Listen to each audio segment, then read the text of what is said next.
ਕਿ ਕੱਲ ਨੂੰ ਜਿੱਦਾਂ ਸਪੋਜ਼ ਕਰੋ ਚੋਣਾਂ ਆਉਂਦੀਆਂ ਜਾਖੜ ਸਾਹਿਬ ਜੇ ਤੁਸੀਂ ਇਸ ਚੀਜ਼ ਨੂੰ ਲੈ ਕੇ ਮਸਲਾ ਤਾਂ ਨਹੀਂ ਬਣਾਓਗੇ? नहीं जतन तो नहीं करेंगे पर हो गया एक मतलब गल तो पब्लिक डोमेन च आ गई पब्लिक फोरम च गल तो आई गई बट सुनील जी ने कदे भी जिवें मैं पहले भी कह रहा सी उन्होंने तो पार्टी का बचाव करने की कोशिश की सी जदों पहली बार आ कर रही सी भी मैं ये गल्लां मैं पार्टी फोरम च रखूंगा जरूर सुनना नहीं सुनना वो पार्टी ने वेखना है जाखड़ साहब की सुनवाई नहीं है ਸਾਨੂੰ ਕੌਣ ਪੁੱਛੂਗਾ ਕਿ ਕੱਲ ਨੂੰ ਜਿੱਦਾਂ ਸਪੋਜ਼ ਕਰੋ ਚੋਣਾਂ ਆਉਂਦੀਆਂ ਜਾਖੜ ਸਾਹਿਬ ਜੇ ਤੁਸੀਂ ਇਸ ਚੀਜ਼ ਨੂੰ ਲੈ ਕੇ ਮਸਲਾ ਤਾਂ ਨਹੀਂ ਬਣਾਓਗੇ ਕਿ ਯਾਰ ਹਿੰਦੂ ਫੇਸ ਕਰਕੇ ਨਹੀਂ ਬਣਾਇਆ ਗਿਆ ਜਾਂ ਇਹਨਾਂ ਚੀਜ਼ਾਂ ਨੂੰ ਦੁਬਾਰਾ ਉਜਾਗਰ ਕਰਨ ਦਾ ਯਤਨ ਤਾਂ ਨਹੀਂ ਕਰੋਗੇ? नहीं जतन तो नहीं करेंगे पर हो गया एक मतलब गल तो पब्लिक डोमेन च आ गई पब्लिक फोरम च गल तो आई गई लेकिन जिवें उस दिन सुनील जी ने कल जो ज्वाइनिंग की उन्होंने मतलब जी गल्लां कीती अगेन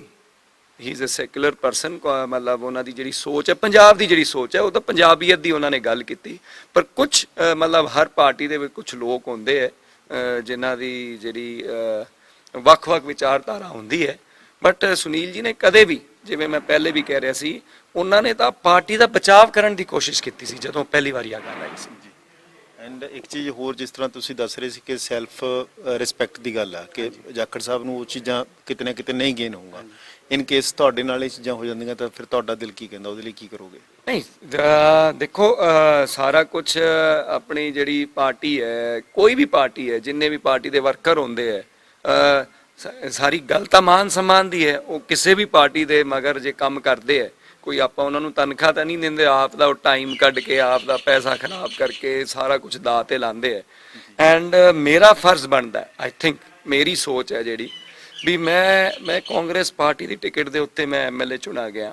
बोर्ड के लोगों ने इस 100 सालों की सुनामी दे विच भी मेरे ते विश्वास जताया मैनू इत्थों नुमाइंदा बनाया MLA बनाया मेरा फर्ज बनता है भी मैं ये गल्लां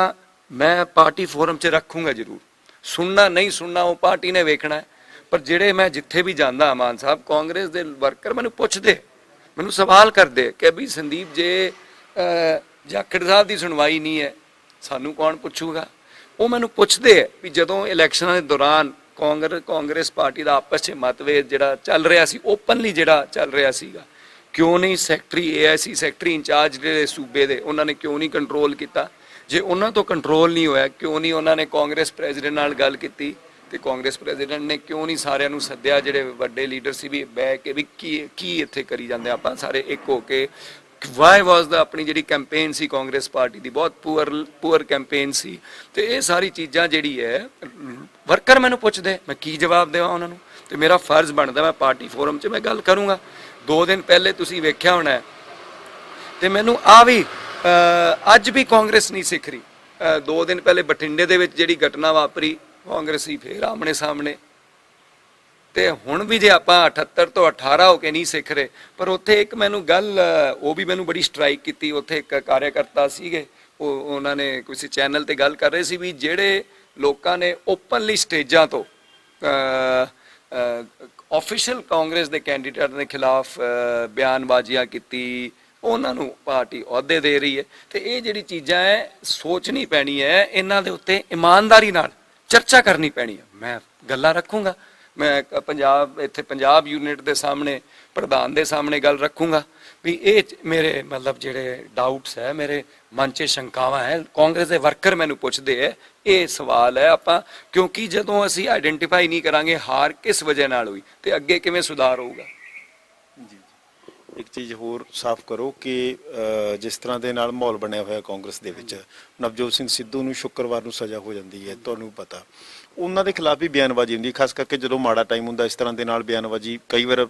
आम या कह दीए कि कोई जिहड़ा बंदा थोड़ा सेंसिटिव आ उस तरह की स्टेटमेंट्स नहीं दिंदा कि इस तरह के मामले में भी हाई कोर्ट कहता माफ़ करना तुहाडी हाई कमांड नहीं दखल दे रही तुहानूं नहीं लगता कि हाई कमांड बिल्कुल ही साइलेंट हुई बैठी है? नहीं देखो कुछ टाइप की बयानबाजियां लोगों को सोचना चाहिए मतलब जिस तरह जाखड़ साहब भी सीगे उन्होंने मसले च भी नहीं उन्होंने इंटरफेयर किया कोई हाई कमांड ने नहीं करना चाहिए सी ना जदों जाखड़ साहब वाला एपीसोड होया ਸੋਨੀਆ ਜੀ ਨੇ ਫੋਨ ਹੀ ਮਾਰਨਾ ਸੀ ਵੀ ਸੁਨੀਲ ਜੀ ਆਓ 1 ਮਿੰਟ 2 ਮਿੰਟ ਗੱਲ ਕਰਕੇ ਕੀ ਇਸ਼ੂ ਕੀ ਹੈ, ਇੰਨੇ 'ਚ ਮਸਲਾ ਹੱਲ ਹੋ ਜਾਂਦਾ। ਐਂਡ ਜਿਹੜੇ ਤੁਸੀਂ ਸਟੇਟਮੈਂਟਸ ਕਹਿ ਰਹੇ ਹੋ, ਨਹੀਂ ਸਿੱਧੂ ਸਾਹਿਬ ਦਾ ਬੜਾ ਅਨਫੋਰਚੂਨੇਟ ਵੀ ਉਹਨਾਂ ਨੂੰ ਸਜ਼ਾ ਹੋਈ, ਪਾਰਟੀ ਮੇਰੇ ਖਿਆਲ ਕਈਆਂ ਦੇ ਬਿਆਨ ਵੀ ਆਏ ਸੀ, ਆਈ ਐਮ ਸੌਰੀ, ਲੇਕਿਨ ਹੁਣ ਜਿਹੜਾ ਕਾਨੂੰਨ ਹੈ ਉਹ ਤਾਂ ਕਾਨੂੰਨ ਤਾਂ ਸਾਰਿਆਂ ਵਾਸਤੇ, ਬਟ ਇਟ ਵਾਸ ਮੰਦਭਾਗਾ ਦਿਨ ਸੀ। ਲੇਕਿਨ ਕੁਝ ਮੈਂ ਲੀਡਰਾਂ ਦੇ ਬਿਆਨ ਜਾਖੜ ਸਾਹਿਬ ਦੇ ਖਿਲਾਫ ਵੀ ਮੈਂ ਸੁਣਿਆ ਸੀ, ਰੰਧਾਵਾ ਸਾਹਿਬ ਨੇ ਕੋਈ ਸਟੇਟਮੈਂਟ ਦਿੱਤੀ ਸੀ ਐਂਡ ਸੇਮ ਨਵਜੋਤ ਸਿੰਘ ਸਿੱਧੂ ਦੇ ਖਿਲਾਫ। ਹਾਂ, ਤੇ ਉਹ ਮੇਰਾ ਦੇਖੋ, ਮੈਨੂੰ ਘਰਦਿਆਂ ਨੇ ਸੰਸਕਾਰ ਦਿੱਤੇ ਹੈ, ਮੈਂ ਕੋਈ ਘਟੀਆ ਗੱਲ ਨਹੀਂ ਕਰਨਾ ਚਾਹੁੰਦਾ, ਪਰ ਉਹ ਡਿਪਟੀ ਸੀਐਮ ਰਹੇ ਹੋਏ ਹੈ, ਮਤਲਬ ਉਮਰ ਦੇ ਵਿੱਚ ਇੰਨੇ ਵੱਡੇ ਹੈ, ਉਹਨਾਂ ਨੂੰ ਸੋਚਣਾ ਚਾਹੀਦਾ ਵੀ ਕਿ ਕਿਸ ਟਾਈਪ ਦੀ ਭਾਸ਼ਾ ਤੁਸੀਂ ਇਸਤੇਮਾਲ ਕਰ ਰਹੇ ਹੋ, ਕਿਉਂਕਿ ਅਸੀਂ ਪਹਿਲੀ ਵਾਰ ਐਮਐਲਏ ਬਣੇ ਆ। ਅਸੀਂ ਜਿਹੜੇ ਸਾਡੇ ਸੀਨੀਅਰ ਹੈ, ਅਸੀਂ ਤਾਂ ਕੋਸ਼ਿਸ਼ ਕਰਦੇ ਉਹਨਾਂ ਤੋਂ ਸਿੱਖੀਏ, ਪਰ ਸੀਨੀਅਰ ਹੀ ਜੇ ਇਸ ਟਾਈਪ ਦੀ ਗੱਲਾਂ ਕਰਨਗੇ ਫਿਰ ਪਾਰਟੀ ਕਿਸ ਪਾਸੇ ਜਾ ਰਹੀ ਹੈ। ਜੀ, ਤੁਹਾਡੀ ਪਾਰਟੀ ਦੇ ਯੂਥ ਪ੍ਰਧਾਨ ਨੇ ਵਰਿੰਦਰ ਢਿੱਲੋਂ, ਉਹਨਾਂ ਨੇ ਵੀ ਜਿਹੜਾ ਜਾਖੜ ਸਾਹਿਬ ਤੇ ਸਵਾਲ ਚੁੱਕਿਆ ਕਿ ਹੁਣ ਪਾਰਟੀ ਦਾ ਟਾਈਮ ਮਾੜਾ ਤੇ ਹੁਣ ਭੱਜ ਗਏ ਨੇ। ਨਹੀਂ, ਦੇਖੋ ਮੇਰਾ ਮੰਨਣਾ ਹੈ ਜਾਖੜ ਸਾਹਿਬ ਨੇ ਬਾਰ-ਬਾਰ ਜਿਵੇਂ ਮੈਂ ਕਹਿ ਰਿਹਾ, ਜਦੋਂ ਹੁਣ ਤੁਸੀਂ ਕਿਸੇ ਬੰਦੇ ਨੂੰ ਮਜਬੂਰ ਹੀ ਕਰ ਦਿਓਗੇ ਤਾਂ ਫਿਰ ਉਹ ਕਿਤੇ, ਉਹਨਾਂ ਨੇ ਤਾਂ ਜਾਖੜ ਸਾਹਿਬ ਨੇ ਤਾਂ 1.5 ਮਹੀਨੇ ਪਹਿਲੇ, ਉਹੀ ਤਾਂ ਮੈਂ ਮਾਨ ਸਾਹਿਬ ਗੱਲ ਕਰ ਰਿਹਾ ਵੀ 1.5 ਮਹੀਨੇ ਪਹਿਲੇ ਜਾਖੜ ਸਾਹਿਬ ਨੇ ਕਿਹਾ ਸੀਗਾ ਵੀ ਮੈਂ ਹੁਣ ਐਕਟਿਵ ਪੋਲਿਟਿਕਸ ਤੋਂ ਮੈਂ ਬਾਹਰ ਆ, ਤੇ ਹੁਣ ਜਿਹੜੀ ਨਵੀਂ ਟੀਮ ਹੈ ਉਹ ਆਪਣਾ ਕੰਮ ਕਰੇ ਤੇ ਸੰਭਾਲੇ। ਐਂਡ ਉਹ ਤਾਂ ਮਤਲਬ ਕਰਕੇ ਐਕਟਿਵ ਪੋਲਿਟਿਕਸ ਨੂੰ ਗੁੱਡ ਬਾਏ ਕਹਿ ਕੇ ਚਲੇ ਗਏ ਸੀਗੇ, ਲੇਕਿਨ ਜਿਸ ਤਰੀਕੇ ਨਾਲ ਉਹ ਸਾਰੀ ਘਟਨਾ ਵਾਪਰੀ ਫਿਰ ਉਹਨਾਂ ਨੂੰ ਵੀ ਸਟੈਂਡ ਲੈਣਾ ਪਿਆ, ਕਿਉਂਕਿ ਜੇ ਅਲਟੀਮੇਟਲੀ ਉਸ ਦਿਨ ਸੋਨੀਆ ਜੀ ਨੇ ਗੱਲ ਕੀਤੀ ਵੀ ਕਾਂਗਰਸ ਮੇਰਾ ਪਰਿਵਾਰ ਹੈ, ਤੇ ਉਹ ਪਰਿਵਾਰ ਦੇ ਮੁਖੀ ਸੋਨੀਆ ਜੀ ਹੈ ਸਾਡੇ ਪਰਿਵਾਰ ਦੇ, ਤੇ ਜੇ ਪਰਿਵਾਰ ਦਾ ਮੁਖੀ ਕੋਈ ਤੁਹਾਡੀ ਜਿਹੜੀ ਗੱਲ ਨੂੰ ਸੁਣੂਗਾ ਹੀ ਨਹੀਂ,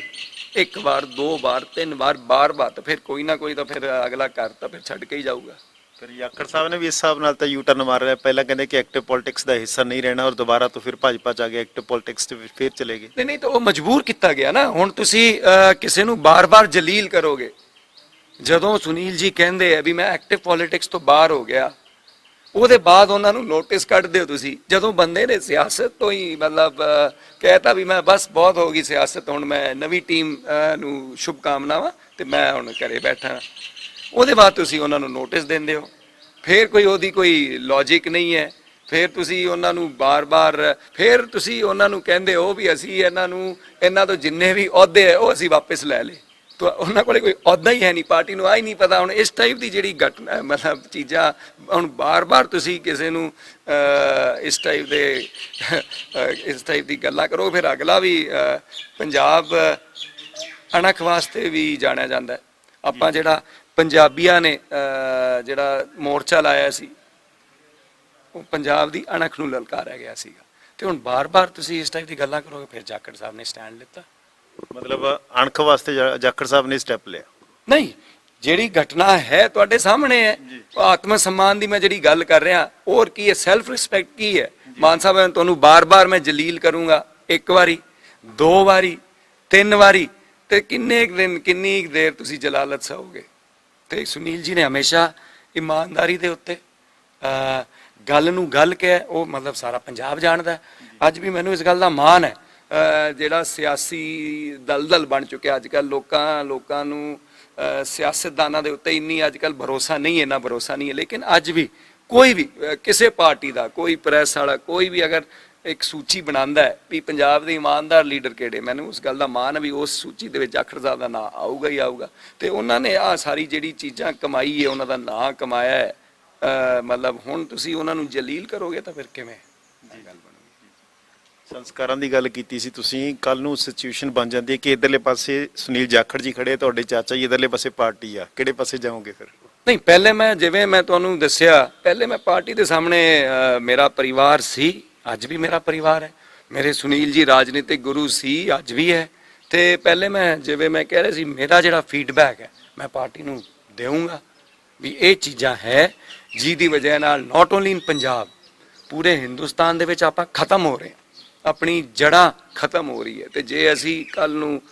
ਮਤਲਬ ਆਪਣਾ ਜਿਹੜਾ ਕਾਂਗਰਸ ਪਾਰਟੀ ਦਾ ਏਜੰਡਾ ਜਿਹੜਾ ਰੱਖਣਾ ਚਾਹੁੰਦੇ ਤੇ ਇਲੈਕਸ਼ਨ ਜਿੱਤਾਂਗੇ ਹੀ ਨਹੀਂ, ਜੇ ਸੁਨੀਲ ਜੀ ਦੇ ਕੱਦ ਦੇ ਲੋਕਾਂ ਨੂੰ ਜਲੀਲ ਕਰਕੇ ਪਾਰਟੀ ਤੋਂ ਕੱਢਾਂਗੇ ਫਿਰ ਕਿਵੇਂ ਗੱਲ ਬਣੂਗੀ। ਆ ਮੈਂ ਰੱਖੂੰਗਾ, ਫਿਰ ਵੇਖਦੇ ਪਾਰਟੀ ਗੱਲ ਨੂੰ ਸੁਣਦੀ ਹੈ ਨਹੀਂ ਸੁਣਦੀ, ਫਿਰ ਅੱਗੇ ਕਰਾਂਗੇ ਵਿਚਾਰ। ਜਿਸ ਤਰ੍ਹਾਂ ਦੇ ਨਾਲ ਪੰਜਾਬ ਦੇ ਵਿੱਚ ਹਾਲ ਚਾਲ ਆ ਕਾਂਗਰਸ ਦਾ, ਨਵਜੋਤ ਸਿੰਘ ਸਿੱਧੂ ਆ ਜੇਲ੍ਹ ਹੋ ਜਾਂਦੀ, ਚਲੋ ਠੀਕ ਹੈ, ਉਹ ਇੱਕ ਇਨਸੀਡੈਂਟ ਆ। ਜਾਖੜ ਜੀ ਛੱਡ ਜਾਂਦੇ ਆ, ਮਨਪ੍ਰੀਤ ਬਾਦਲ ਵੀ ਸਾਇਲੈਂਟ ਚੱਲਦੇ ਪਏ, ਹੋਰ ਬਥੇਰੇ ਲੀਡਰ ਹੋਣਗੇ ਇਸ ਤਰ੍ਹਾਂ ਦੇ ਜਿਹੜੇ ਸਾਇਲੈਂਟ ਚੱਲਦੇ ਹੋਣਗੇ, ਛੋਟੇ ਲੀਡਰ ਵੀ ਹੋਣਗੇ, ਔਰ ਵਰਕਰ ਵੀ ਕਿਤੇ ਨਾ ਕਿਤੇ ਯਾਰ ਉਹਦਾ ਵੀ ਮੋਰਲ ਡਾਊਨ ਹੋਇਆ। ਤਾਂ ਇਸ ਤਰ੍ਹਾਂ ਦੇ ਨਾਲ ਕਾਂਗਰਸ ਦਾ ਉੱਠਣਾ ਫਿਰ ਲੱਗਦਾ ਨਹੀਂ ਕਿ ਮੁਸ਼ਕਲ ਹੋਏਗਾ? ਨਹੀਂ, ਮੁਸ਼ਕਿਲ ਤਾਂ ਹੈ। ਮਤਲਬ ਮੌਜੂਦ ਮੇਰੇ ਨਾਲ ਬਹੁਤ ਲੀਡਰਸ ਹੈ ਜਿਹੜੇ ਮੌਜੂਦਾ ਹੈ, ਸਾਬਕਾ ਹੈ, ਮੇਰੇ ਨਾਲ ਸੰਪਰਕ 'ਚ ਹੈ, ਮਤਲਬ ਉਹ ਵੀ ਮਤਲਬ ਪੁੱਛ ਰਹੇ ਹੈ, ਗੱਲਾਂ ਕਰ ਰਹੇ ਹੈ, ਲੇਕਿਨ ਇੱਕ ਅਸੰਤੁਸ਼ਟਤਾ ਹੈਗੀ ਹੈ ਕਿਉਂਕਿ ਅਗੇਨ ਸੁਣਵਾਈ ਨਹੀਂ ਹੋ ਰਹੀ। ਜਿਵੇਂ ਮਤਲਬ ਅਲਟੀਮੇਟਲੀ ਫੈਸਲੇ ਨਹੀਂ ਲਿੱਤੇ ਜਾ ਰਹੇ। ਉਹ ਤਾਂ ਸੁਨੀਲ ਜੀ ਨੇ ਵੀ ਗੱਲ ਕਹੀ ਸੀ, ਉਹਨਾਂ ਨੇ ਜਦੋਂ ਪਾਰਟੀ ਨੂੰ ਛੱਡਿਆ ਸੀ ਵੀ ਯਾਰ ਕੋਈ ਫੈਸਲਾ ਤਾਂ ਲਿਓ। ਹੁਣ ਮਤਲਬ ਤੁਸੀਂ ਜੇ ਸੁਨੀਲ ਜੀ ਨੂੰ ਉਹਨਾਂ ਨੂੰ ਲੱਗਿਆ ਪਾਰਟੀ ਨੂੰ ਵੀ ਉਹਨਾਂ ਨੇ ਗਲਤ ਕੱਢ ਦਿੰਦੇ, ਕਈ ਲੀਡਰਾਂ ਨੇ ਕਿਹਾ ਅਸੀਂ ਤਾਂ ਕਿਹਾ ਸੀਗਾ ਜੀ, ਤਾਂ ਕੱਢ ਦਿੰਦੇ। ਫਿਰ ਜੇ ਤੁਹਾਨੂੰ ਲੱਗਦਾ ਬੰਦਾ ਗਲਤ ਕਰ ਰਿਹਾ ਤਾਂ ਉਹਨੂੰ ਕੱਢ ਦਿੰਦੇ। ਫੈਸਲਾ ਤਾਂ ਲਿਓ, ਮਤਲਬ ਫੈਸਲੇ ਨਹੀਂ ਲੈ ਰਹੇ ਅਸੀਂ। ਜਦੋਂ ਫੈਸਲੇ ਲੈਂਦੇ ਆ ਉਹਦੀ ਕੋਈ ਮਤਲਬ ਲੌਜਿਕ ਨਹੀਂ ਹੈ। ਮਤਲਬ ਲੋਕ ਪੁੱਛਦੇ, ਸਾਨੂੰ ਵਰਕਰ ਪੁੱਛਦੇ ਵੀ ਇਸ ਬੰਦੇ ਨੂੰ ਕਿਵੇਂ, ਆਹ ਬੰਦਾ ਕਿਵੇਂ। ਅੱਜ ਜਿਹੜੇ ਮਤਲਬ ਸੁਨੀਲ ਜੀ ਨੇ ਗੱਲ 1977 ਦੇ ਵਿੱਚ ਜਦੋਂ ਸਾਰੀ ਕਾਂਗਰਸ ਪਾਰਟੀ ਮਤਲਬ ਪੂਰੇ ਦੇਸ਼ ਤੋਂ ਖਤਮ ਹੋ ਗਈ ਸੀ, ਉਸ ਟਾਈਮ ਵੀ ਸਾਡਾ ਪਰਿਵਾਰ ਇੰਦਰਾ ਜੀ ਨਾਲ ਖੜਾ ਸੀਗਾ। ਤੇ ਅੱਜ ਜਿਹੜੇ ਬੰਦੇ ਉਸ ਟਾਈਮ ਛੱਡ ਗਏ ਸੀਗੇ, ਅੱਜ ਉਹ ਵੱਡੇ ਵੱਡੇ ਅਹੁਦਿਆਂ ਤੇ ਬੈਠੇ ਹੈ। ਤੇ ਇਹ ਸਾਰੀ ਗੱਲਾਂ ਹੈ ਪਾਰਟੀ ਨੂੰ ਇਮਾਨਦਾਰੀ ਨਾਲ, ਖੁੱਲੇ ਦਿਲ ਨਾਲ, ਸੋਨੀਆ ਜੀ ਨੇ ਮੈਂ ਚਿੰਤਨ ਸ਼ਿਵਰ 'ਚ ਗੱਲ ਕਹੀ ਸੀ, ਖੁੱਲੇ ਦਿਲ ਨਾਲ, ਇਮਾਨਦਾਰੀ ਨਾਲ ਇਹ ਗੱਲਾਂ ਦੇ ਉੱਤੇ ਵਿਚਾਰ ਕਰਨ ਦੀ ਜ਼ਰੂਰਤ ਹੈ। ਐਂਡ ਇੱਕ ਚਿੰਤਨ ਸ਼ਿਵਰ 'ਚ ਇੱਕ ਹੋਰ ਗੱਲ ਹੋਈ ਸੀ, ਪਰਫਾਰਮੈਂਸ ਬੇਸਡ। ਪਰਫਾਰਮੈਂਸ ਵੇਖੋ, ਹੁਣ ਜਿਹੜੇ ਤੁਸੀਂ ਸੈਕਟਰੀ ਲਾ ਰਹੇ ਹੋ ਸੂਬਿਆਂ ਦੇ ਵਿੱਚ, ਫਿਰ ਇਲੈਕਸ਼ਨ ਦੇ ਬਾਅਦ ਰਿਜ਼ਲਟ ਵੇਖੋ, ਫਿਰ ਉਹਦਾ ਕੀ ਰਿਜ਼ਲਟ ਹੈ, ਮਤਲਬ ਤੁਸੀਂ ਹੁਣ ਉਹਨੂੰ ਜੱਜ ਕਰੋ, ਪਰਫਾਰਮੈਂਸ ਦੇ ਉੱਤੇ ਜੱਜ ਕਰੋ। ਜੀ ਜਾਖੜ ਸਾਹਿਬ ਦਾ ਕੀ ਪਲਾਨਿੰਗ ਕੀ ਹੈ ਅਗਲੀ? 24 ਨੂੰ ਟਾਰਗੇਟ ਕਰ ਰਹੇ ਆ ਜਾਂ ਕੋਈ ਹੋਰ ਟਾਰਗੇਟ ਕਰ ਰਹੇ ਆ? ਨਹੀਂ, ਉਹ ਤਾਂ ਤੁਸੀਂ ਜਾਖੜ ਸਾਹਿਬ ਨੂੰ ਪੁੱਛੋ ਵੀ ਉਹਨਾਂ ਦਾ ਹੁਣ ਕੀ ਪਲਾਨ ਹੈ, ਕੀ ਕਿਸ ਚੀਜ਼ ਨੂੰ ਟਾਰਗੇਟ ਕਰ ਰਹੇ ਹੈ। ਇੱਕ ਤੁਹਾਡਾ ਗੁਆਂਢੀ ਹਲਕਾ ਬੱਲੂਆਣਾ, ਇਹ ਸ਼ਾਇਦ ਡੀਲਿਸਟ ਹੋ ਜਾਏਗਾ ਮੈਨੂੰ ਲੱਗਦਾ 24 ਜਾਂ 26 ਦੇ ਆਸ-ਪਾਸ, ਮਤਲਬ ਉੱਥੋਂ ਰਿਜ਼ਰਵ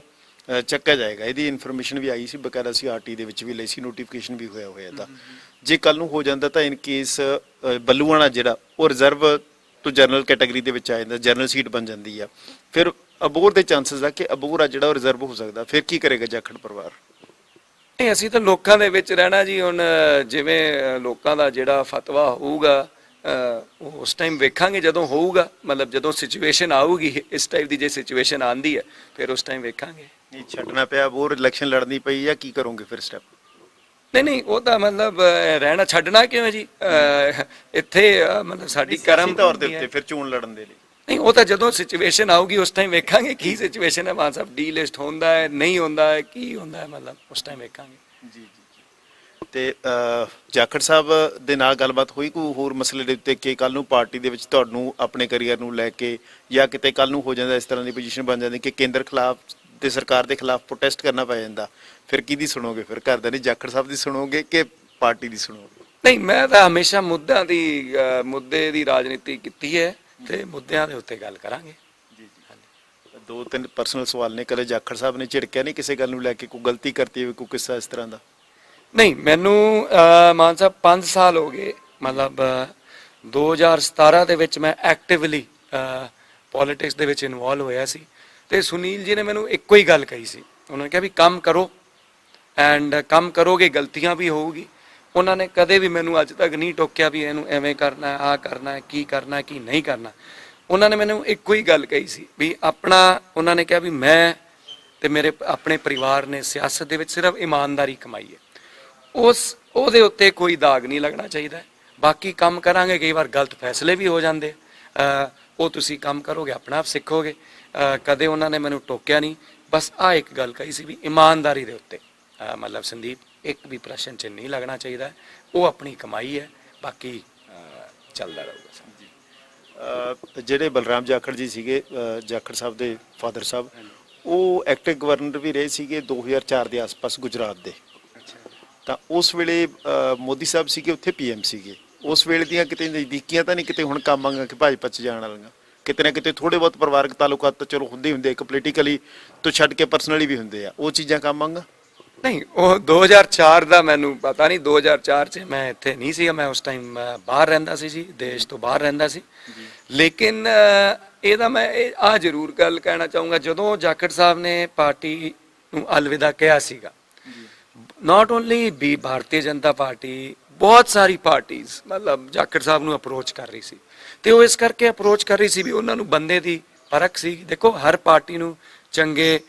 ਬੰਦਿਆਂ ਦੀ ਲੋੜ ਹੁੰਦੀ ਹੈ, ਤੇ ਉਹ ਸਾਰੇ ਇਸ ਕਰਕੇ ਜਿਹੜੀ ਮੈਂ ਇਮਾਨਦਾਰੀ ਦੀ ਗੱਲ ਕੀਤੀ, ਗੱਲ ਨੂੰ ਗੱਲ ਕਹਿਣ ਦੀ ਜਿਹੜੀ ਗੱਲ ਕੀਤੀ, ਉਹ ਮਤਲਬ ਜਿਸ ਤਰੀਕੇ ਨਾਲ ਜਦੋਂ ਲੀਡਰ ਆਫ ਆਪੋਜੀਸ਼ਨ ਸੀ ਪੰਜਾਬ ਦੇ ਵਿੱਚ, ਅੱਜ ਵੀ ਲੋਕ ਉਹਨਾਂ ਦੀ ਚਰਚਾ ਕਰਦੇ ਆ ਵੀ ਕਿਵੇਂ ਉਹਨਾਂ ਦੇ ਡਿਬੇਟਸ ਜਿਹੜੇ ਹੁੰਦੇ ਸੀ, ਅੱਜ ਵੀ ਲੋਕ ਸੁਣਦੇ ਆ, ਤੇ ਉਹ ਉਹਨਾਂ ਦੀ ਕਾਬਲੀਅਤ ਸੀ, ਇਸ ਕਰਕੇ ਸਾਰੀ ਪਾਰਟੀਆਂ ਉਹਨਾਂ ਨੂੰ ਅਪਰੋਚ ਕਰ ਰਹੀ ਸੀ। ਜੀ ਮਿਹਰਬਾਨੀ ਜਾਖੜ ਸਾਹਿਬ, ਤੁਸੀਂ ਸਮਾਂ ਦਿੱਤਾ ਜੀ, ਧੰਨਵਾਦ ਜੀ, ਥੈਂਕ ਯੂ। ਸੋ ਤੁਸੀਂ ਵੀ ਸਾਰੇ ਜੁੜੇ, ਤੁਹਾਡਾ ਵੀ ਸਭ ਦਾ ਬਹੁਤ ਬਹੁਤ ਧੰਨਵਾਦ, ਮਿਹਰਬਾਨੀ।